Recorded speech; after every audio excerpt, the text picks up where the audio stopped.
The motion has carried, and we'll say congratulations to Lamarie Stripling. I know she's here with us today. A controversial vote held by Cabarrus County Commissioners this morning led to the appointment of a new board member. Commissioners voted to appoint Lamarie Stripling to replace Chris Meismer. Now, Meismer has been tapped by county Republican leaders to fill an open seat in the state Senate, and there's been some controversy around this morning's specially called meeting because Meismer has been appointed to that Senate already by Governor Josh Stein, but he has not been sworn in yet. Stripling is the treasurer of the Cabarrus County Republican Party. Let's go ahead and bring in our chief legal analyst, Collie Frodes. And the concern is if Meismer is voting here while holding two different offices, is that the case here?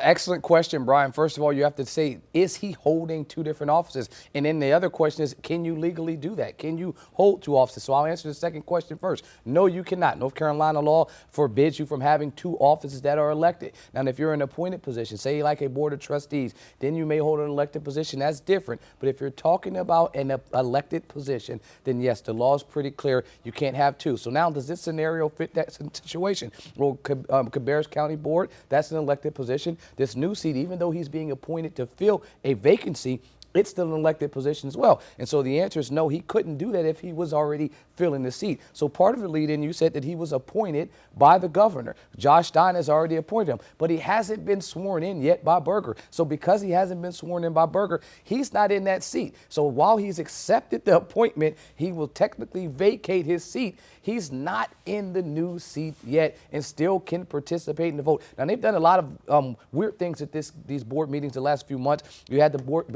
manager being removed. You had the attorney being removed. A lot of those were contentious.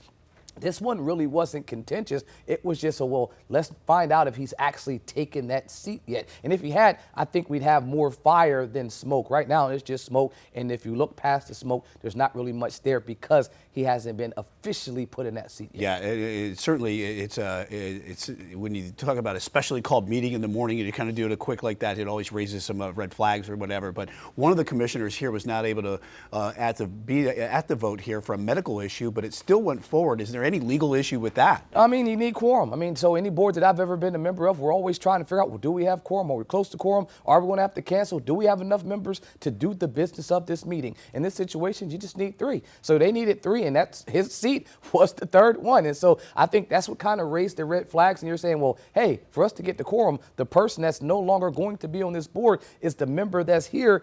Maybe we should wait for another person, but there's nothing illegal about that. Robert's Rules of Order allow him to participate and be there to meet the quorum number, and then he just doesn't vote. So he votes present. I'm just here. That present vote will act as a yes vote, and there you go. So I think that they have followed everything by the book as they needed to in this situation. Now, hopefully, he'll get in the office he needs to be by Berger, and this will be behind him. All right. Chief Legal Analyst Collie Frodes breaking it down for us.